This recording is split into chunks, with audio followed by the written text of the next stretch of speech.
उदास निराश झालेल्या माणसांसाठी हे माझं मनोगत. मित्र, तुम्हाला कोणी कायमचं थांबवू शकत नाही. फक्त खचू नका. यश खेचून आणण्यासाठी सिद्ध व्हा. आपण चालू लागलो की प्रवास होत राहतो. एका वेळी एक एक पाऊल सहज टाकता येते. प्रयासाने विश्वासाने जीवन सदाबहार होते. यशात रस कार्यात समरस, त्यांच्या घरी यश पाणी भरते. मित्रो, हात पसरून हताश होऊन बसण्यापेक्षा मन, मेंदू आणि मनगट स्ट्रॉंग करून उत्साहाने वाटचाल करा. लात मारेल तिथं पाणी काढण्याची हिम्मत ठेवा. अश्रू ढाळत बसल्याने सहानुभूती मिळेल, सामर्थ्य मिळत नसते.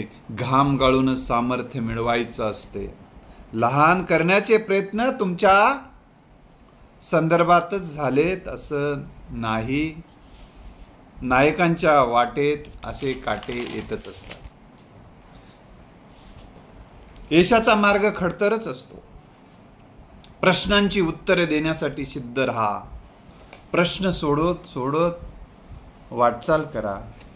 प्रश्न आहे तिथं उत्तर आहे. समस्या आहे तिथे समाधान आहे. अडचणीवरही मात करता येतो हे सत्य आहे. आणि अशीच वाटचाल करणाऱ्यांचा इतिहास निर्माण होतो.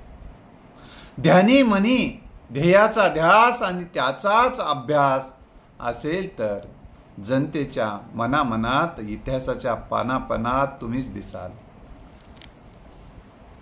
वाट्याचं हिसकावलं हा एक डाव होता. मनावरचा तो एक घाव होता. एक डाव एक घाव म्हणजे आयुष्य नसतं.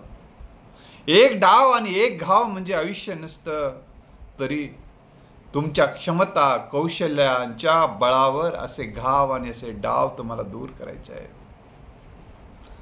आणि असे डाव आणि घाव दूर करण्यासाठी तुमचा प्रभाव निर्माण करावा लागेल. अंधार असला तरी उजेड लावता येतो. उजेडाच्या पुढे अंधाराचं काही चालत नाही. उजेडाच्या पुढे अंधाराचं काही चालत नाही. हा इतिहास, हे सत्य तुमचं भविष्य घडवणार आहे. तर मित्रांनो, घडण्यासाठी सिद्ध व्हा. घडवून घेतच जमणार नाही. घडवतही पुढं वाटचालच तुम्हाला करावं लागेल. घडताना आणि घडवताना खूप काही भोगावं लागेल. घडताना आणि घडवताना खूप काही भोगावं लागते. कधी कधी भाकरीसारखं तव्यावर भाजावं लागते. भाजलेलं बरं असते. भट्टीतून निघाल्याशिवाय सोन्याला मोल नसते. हा विचार तुमच्या ध्यानीमनी ठेवा. आणि नव विश्व निर्माण करण्यासाठी नवा विचार, नवा प्रयत्न, नवा आत्मविश्वासाने पुढे वाटचाल करा. इतक्या उत्साहाने, इतक्या आत्मविश्वासाने, इतक्या गतीने तुम्ही वाटचाल करा. कुटाळक्या करणाऱ्यांना टाळ्या वाजवावंच लागतील. कुटाळक्या करणाऱ्यांना टाळ्या वाजवावं लागतील. धन्यवाद.